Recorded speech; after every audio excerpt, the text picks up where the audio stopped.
Welcome to the Success Resequencing Project. I'm Debbie Ponticus. And I'm Jenn Newman. Join us as we challenge the traditional definitions of success so you can build a fulfilling path of your own. Get ready for inspired, candid conversations while gaining tools, inspiration, and confidence to create your own authentic success story.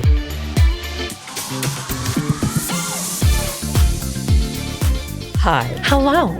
How are you today? I am doing very good. How are you? I am very well. But today's question is, am I doing enough? Oh.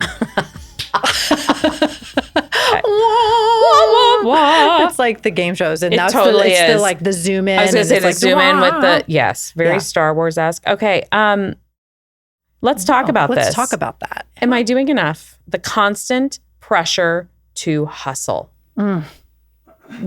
Welcome to my world. You know, right? Yeah. Which makes me think of welcome to our world, welcome to our world in the FAO Schwartz theme song that plays in Big when he goes into the toy store for the first time and they're playing welcome to our world of toys. Okay, core memory, clearly. Anyway, so let's go step on a piano and play some songs. Yes. Okay. Am I doing enough? The constant pressure to hustle. You know, I love this. I have so many thoughts because I feel, and I'm really curious to hear what you think about this. One of the traps is, of course, equating worth with productivity. Yes. And I think that's horseshit. I'm in a place in my life where I just feel like you want to talk about zero fucks to give? Yeah. Jen's there. I'm there. I've realized over the weekend, I was having just a moment of thinking about, I'm so done of this trap of thinking that hustling is always the answer. And I say that for a couple of reasons. One is, we're both women, and there is that we're really in an age now where a lot of people are talking more openly and candidly about that sense of divine femininity and what that means. And I have found in my life that I have always leaned into more of a masculine energy when it came to productivity, to competition, right. To we've got to go, we've got to make it happen. If it's right. to be, it's up to me. Which these are all things I don't disagree with by any means, but I am fascinated with the idea that we actually don't have to hustle. We can be exceptionally good at what we do, be thoughtful, be very strategic, be not a secret business owner, be very out there, proud, showing what we can do and delivering exceptional value. But the word hustle has such a connotation for me that I've been in a back and forth kind of itty gritty relationship with since I had a major moment a few years ago when I really saw my life flash before my eyes. Right. And it was like, what am I doing?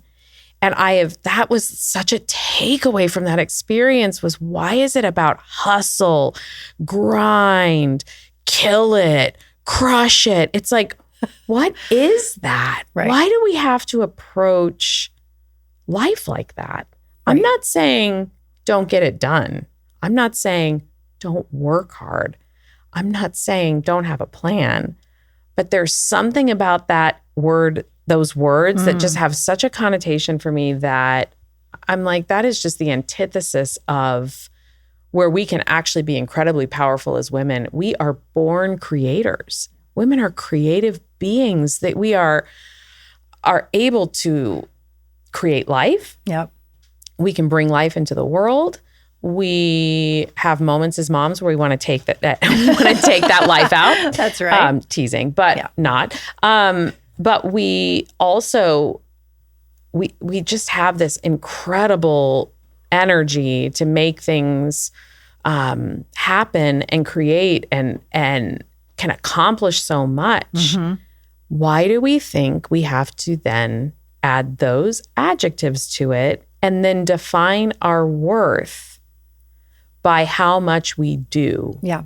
When did we lose the ability or buy into the mindset trap that we have to do in order to be? Why can't we just be?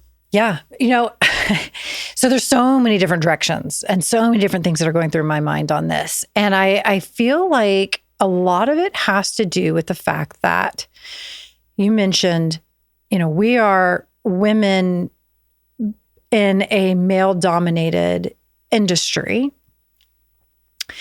And there has been so much change in society and the world in the past 5 to 10 years with women in business that I think we're in this transition. We're in this transition of the world kind of accepting women as the superior. Okay, let me back up. But what I'm saying is, like, we've had to compare ourselves. Here's where I'm going with this. We've had to compare ourselves to men in prominent roles in business or business owners, right? And we have been climbing that ladder, and we are now there. I think we are in a world where you see women as CEOs, you see women business owners, you see all of this. But the challenge is that we've had to come through these past decades where the role is reversing, right? So we've been in comparison with our male counterparts.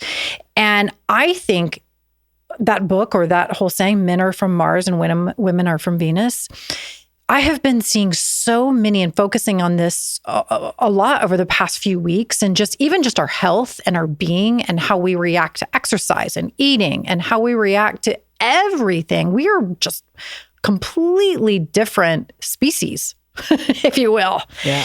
And so we don't react well to that environment. That's not how we're programmed, but that is how they are programmed. So I'm not going to fault, the environment we were in, but I will fault us for not recognizing that. Who are we trying to compare ourselves to? That's where we, I think, fall into a rut. And that's where we get into where this word hustle can become a negative thing, because for them, it's a very positive. I do see it in a lot of the men I've worked with. That is like a badge to say you hustle and you grind and you this and you're putting, that is how they're programmed, right? So I don't fault that, but it's not how I'm programmed. But we've been in that world. So now we feel like, because if we don't hustle and grind and this, that we're not an equal, right? We're not going to be as successful. That if we don't produce as much and do as much and grind as much and sacrifice as much, then we must not be as good. And that's where I have fault. And I think that's where I truly do feel, because we are both around some really impressive women who the word grind is not how they would describe themselves. But what is the word? Because they are top of their businesses, top of their industries, top minds. And so there's not a word, I think, yet that's put out there for us that is like just as impressive for them. Like we're not in that world of grinding and hustling and pushing, but we are just as, if not better, at some things. I don't know if that makes sense. It does make sense. Don't you find it interesting, though, that when you think about the comparisons that we've made to our male counterparts, there's a difference between equal treatment and being equal. Mm-hmm. And I think that's where we might have had a bit of a slip up, is that I don't need to be equal to my male counterpart, because we are two different. Right. We're two different genders. We're different. Right. There's nothing wrong with that. It shouldn't mean, though, that because of my gender, I am equated as less than. Right. Okay. So, but it also is okay for me, because of who I am, to be better at some things, maybe not as good at others, and be able to delineate what that means. And for that also not to be about me figuring out how to fit into a male-dominated box. Right. And that's a nuance that is, I think, ever evolving, because in women's fight for equality, I think and I could get flack for saying this, but there became we can't be completely equal. No, I agree. And that's okay. Yes. I don't want to be an equal. No, I want to be me. I want to be, exactly. Because I feel like, and this can go both ways. Like, for sure. You should never look at someone else's peak as your top. You should never look at someone else's struggles as your struggles.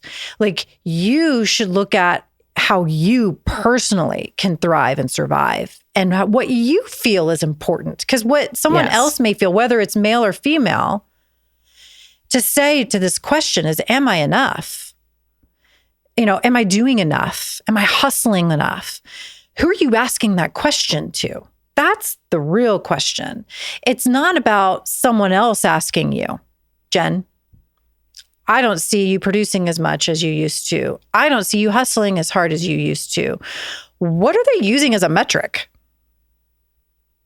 And it goes back to say, don't listen to someone who isn't willing to take their own criticism. Like, don't listen. We mentioned there was something of that was totally wrong. I don't know what the saying was, but it's like, you can't take advice from someone who's not willing to take, I don't know what I'm trying to say, but I got all fired up and then my mind went, and it's like, okay, no, crash and burn. Yeah. But what I'm trying to say is, like, the true question is if you're asking yourself, or if someone's asking you, like, well, are you hustling enough? Are you grinding enough? That's none of their business. Exactly. And if it is at all triggering, then the question has to be, why? Yes. Where is my value? How do I define my value? How do I define my worth? And if it is based on achievement, which is a very easy trap to fall into, then every day you're going to be expecting yourself to achieve something. And that is a slippery slope to burnout, because it is not sustainable 24 hours a day. Right. And I am curious, I'd be very curious too, to hear what our listeners have to say about this, who are business owners, or it doesn't even have to be about business.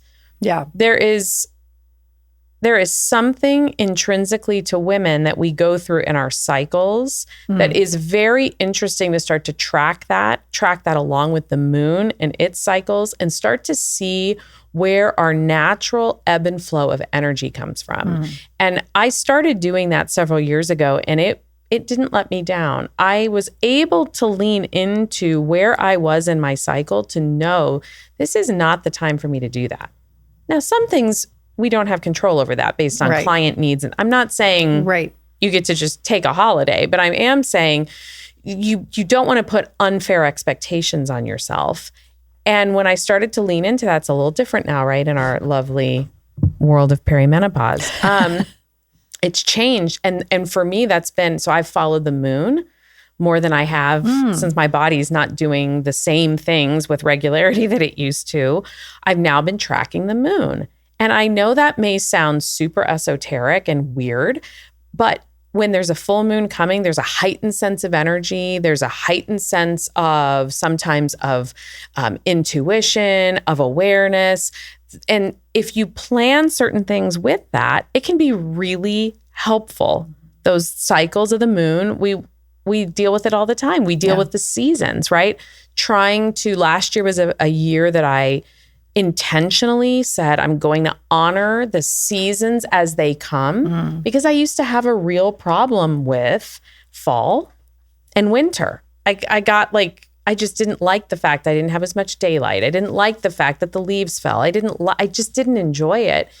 And part of that was I used to get sick at that time of year when we were in an environment where things like that, you really felt those transitions. Here, it's like it's fall, thank God, right? It's different. Now it's like, yes. But I was like, I'm going to honor every season and not expect of myself to be the same level of productive and or the same level of energy every single day, 365. It doesn't make sense. Yeah. There is the reason that we have a solstice. There is a reason that we have some days are better than others. The waves and the tides go with the moon. Why wouldn't we? Yeah. And I'll be honest, that was eye-opening to me. It helped me understand that I am doing enough by simply being intuitive to what's going on around me so that I can make informed decisions about how to manage my energy, how to manage my health, which then makes me that much more productive when it's time to go lean into whatever season that is. Right. Yeah. And I think, the point that I want to make is that if you're finding yourself asking, am I doing enough? Am I hustling hard enough? Then it just makes me so... I know. It's like visceral. It is visceral. Yeah. It is. Well, and I think that is because it has been expressed as a competitive. I think when we are approached, you and I are similar, when we're put into an environment where the competition is set up with very specific rules and guidelines that really have nothing to do with what we interpret as being productive. Correct. And then you're held to those guidelines, but yet no one's paying attention to the actual results. Mm-hmm. But yet everyone's focusing over here on the things, and you're like, but look over here. Like, why do I have to succumb to your philosophies? They're yours and they may work for you. Sure. Not saying that they're not applicable to many people, but I'm doing pretty dang good on my own and not doing all of that. So yeah, I'm enough. Mm-hmm. And yeah, I'm hustling enough, or I don't need to hustle. I don't need to hustle. I need to just run my business, and I need to have conversations and be in relationships and all of this. And that's how I get results. Now, if you need to do XYZ to get results, that's fine. Like, totally. Go grind. Yeah. Do what you need to do. Do you know? But that comes back to a level of clarity that we have to honor. And in the absence of all the noise, we have to be very okay with what that answer is for us. Mm-hmm. And we have to live by that and honor that, and then build a life and a business around that core philosophy versus what's being projected. Especially, I know in business, right? So many of us are in sales of some capacity. Mm-hmm. So yeah, we have results or we don't. But at the end of the day, you have to be able to stand by the way that your best results have come. Yeah. And there's usually a clue there, mm-hmm. and there's usually some sort of through line that's your metric. Right. What were you doing in flow? What were you doing in ease? What were you doing that was natural to you? Right. To me, those are the words. When you list those words for me, ease, flow, natural, intuitive, and then I'm able to build a structure around that and a timing around that. Mm-hmm. Now I know I'm in alignment now. Right.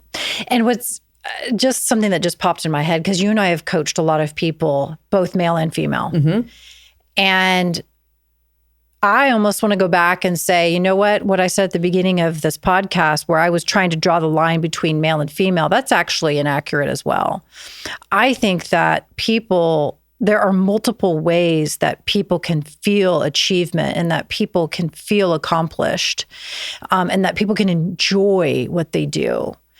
And so there are methodologies that work for some, and not everyone fits in that box. No. So I think, again, like, if you get a visceral reaction to the word hustle, if you get like this feeling of incompetence, if someone says, are you enough? Then you may need to look at the surroundings that you're in and decide, hold on, I don't think I'm getting the right guidance I need. I don't think I'm in the right environment that sets me up for success. That is working for someone, but that is not working for me. So it's a matter of understanding your environment and understanding what your end goal is, your why, what I think you that's want the out key. of that's the key. I think the rest of it is just noise. It's noise. And I'm sorry, but if and that's what could be a fault of a lot of coaching programs out there, is that they are all very prescribed. You know, so you think you're going to sign up, and by signing up to this coaching program, so-and-so had this success, that must mean I'm going to have the same success, right? But the problem, the fault with a lot of that is that it's not an individualized result for you. It's not an individualized plan sometimes for you. And that's where you can start to really quickly feel inadequate and feel like I'm not doing enough. I'm not hustling enough because they're getting these results and I'm not, but this feels icky and ooey and I don't like it. And so now you may transition out of a career because you were in the wrong coaching program. But isn't it amazing though, that that's why words are so powerful? And I also can speak from my own experience as someone who leads with intuition, probably above all else first, that sometimes I just know it's not the right time to call. But by God, I better get my 3x3x3 or my 5x5x5 and this many calls and this many this and that many. Well, sometimes it's just not the right time. I just know in my gut, I need to push pause on that for a minute. I'll call in a day, or let me see how I feel about that tomorrow. It's not because I'm uncomfortable. It's because I just am intuiting that it's not the right time. Right. If I could coach everyone to trust their intuition, I am confident that my coaching would then yield results that were individual for each person. There'd be some overlap with some techniques, if you will, or maybe some strategies. But at the end of the day, if you are in alignment with your why and your value system, then you will do the work. Yeah. But when you are simply doing something because the pack, the herd is doing it that way, I'm not a sheep. Right. I'm just not. You better show me or explain to me or help me understand why I need to follow. Right. Right. That's not my intrinsic nature. My intrinsic nature is to lead. And it's not because I have all the answers. It's just I'm not a good follower because I'm a questioner. I want to know why. I want to understand. Give me a reason why. Why does that result, what's behind it that makes that result work? And this is a question not just in work. I mean, I did this in religion. I did this in all sorts of things. It was just like, why? Right. And if you know you're killing it, and if you know and you're happy with what you're doing and what you're producing and what your efforts, the results of your efforts, if you're happy with that, then don't let anyone else question your methodology. And don't let anyone else question whether or not you're enough, because you're not doing it the way they think you should do it. But I also think too, I don't disagree with that at all. But don't you think that a lot of this, am I doing enough, comes from no one else but ourselves? Mm-hmm. I don't know that this is always about other people's interpretation or expectations of what we should or shouldn't be doing. I think some of this is innate to ourselves, especially to top performing people. We don't know what to do in stillness. We don't know what to do when it's quiet. We don't know what to do when it's just a day of enjoyment. Right. Because we feel there's still that underlying thing in us that I am only loved if I am achieving. And sometimes I'm only loved means by myself, meaning I only love myself when I'm achieving. Yeah. And what happens when I'm still? Some of the best things happen when I'm still. Some of the best thoughts, some of the best strategies come when I have no expectation other than to be still. And now I'm learning how to schedule that in. And some would say, you go have more lunches, go make more phone calls, go sit more open houses. All of that will come. That all gets done. That's called being a business owner. Right. But I've had to learn how to love myself and honor that I'm not a grinder like that. I can be a workaholic. And that led me down a health spiral. That led me down mental exhaustion. What's the point? Yeah. I'd much rather build something on a solid foundation that's in alignment, that is infused with energy, is a life-giving exchange, instead of it being all about feeling depleted, exhausted, frustrated, burnt out. Like, that's when I hear the word hustle, that's what it feels like for me. Does not mean that's everybody's interpretation of that or their definition. Right. But people don't have to. They don't have to. You don't have to do it that way. Well, it goes back to what you said, is like, if you are in tune with what your why is and what you're trying to accomplish, then the answer is very easy. If to say, am I doing enough? Mm-hmm. The answer is very clear. And if you get distracted, which we all do. Sure, we do. We're human. We're human. We all have a competitiveness to ourselves. We all see everyone else doing it differently. And there's like, oh, but they're doing this. Should I be doing that too? Should I be doing that too? And again, it's when you need to come back to center and really tell yourself, this wasn't what they are doing, does not impact what I am doing. And that is a very difficult thing to do in any kind of business like you or I are in, that is competitive. Yes. And that, as a business owner, when you're trying to build a name and a brand for yourself, and maybe you're getting to a point where you're actually superseding those who may have mentored you and coached you. That's a tough one, because now you're seeing success doing things that may be different than how you were coached or taught. Sure. So that's going to put you at pause for a second to be like, wait a minute, should I go back to like the foundations or the basics when that didn't work for me? But when I changed or tweaked or did something for myself, and now I see my business really excelling, but you're going to get compared. You're going to get pulled in, and you're going to be like, someone may say, yeah, but you're not doing this. And I told you to do this. Yeah, but I don't have to do that. I'm actually not needing to add that back in because I've found a better way to do it for me. Yes. You know what I mean? So it's like, I think that's the main thing, is if you're asking yourself, or if someone's asking you, or if you're going to someone to say, am I doing enough? Or you're asking yourself, you're looking yourself in the mirror and say, am I doing enough? Do I need to hustle more? You need to go back to what your goal is and what your why is. And that's the answer. You know, you got to go in. You've got to go inward on it. The only one who really can answer that is you. Yeah. No one else can answer it for you. Mm-hmm. And I also think the caveat to it is when we talk about if you feel like you're falling behind, yes, it is perfectly acceptable to have the conversation with yourself. Am I doing what I need to be doing? Right. Or am I zoning out? Am I not being productive? Am I not managing my time? That's a different set of questions than if this is about, I am doing all the things that I need to be doing, and I have space in this moment, and I'm allowed to evaluate what that means and put that up against my results. That's fine. I can do that.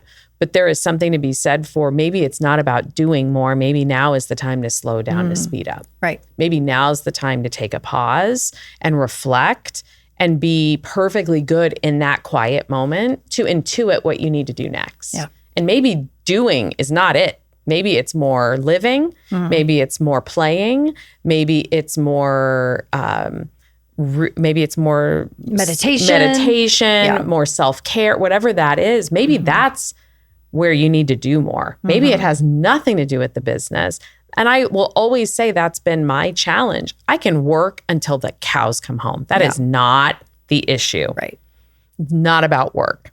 It's about all the other areas in life that we've somehow picked up a message that if you aren't doing only work things, then you're failing. When in I believe in my own life, it's been actually the opposite. When I'm not doing these things, who cares if work's working? Because I'm physically and emotionally spun out. Right. Let me just focus into these other things. So I do think that's something to counteract maybe the idea of hustle is, am I doing enough to care for myself, to care for my family, to care for my relationships, to tend and nurture all those things too, so that what I am producing over here in work actually can be enjoyed. And I think we are all doing what we need to be doing. We're all doing enough. But it's when you get off balance on what that question is asking. It's not about activities. No. It's not about checking boxes. Nope. It's not about how many of this and how many of that compared to someone else. Yeah. You know, it's not a comparison. Yep. And if you bring in a comparative perspective, then that's where you got to pump the brakes. Yeah. Yeah. Use your own yardstick, because we all have our own. Whatever that we measure up to be is what is connected to what we know to be true. Yeah. And then the rest of it's just noise. But it's real easy to get distracted. And if you have a visceral reaction, please don't do it. Your skin should not crawl right when you're living your best life. Amen to that, sister. Okay. Peace out. Peace out. Thanks for joining us. If you loved this episode and know of someone who would find value in it, please spread the word and share it with a friend. We are passionate about redefining success, and it would mean the world if you could help us get our mission out to as many people as possible. Please take a moment to write a 5-star review on Apple or Spotify. You can also hit the subscribe button to stay up to date with our latest episodes. Connect with us on Instagram at Success Resequencing Project or via our website at www.successresequencing.com. We'd love to hear your story.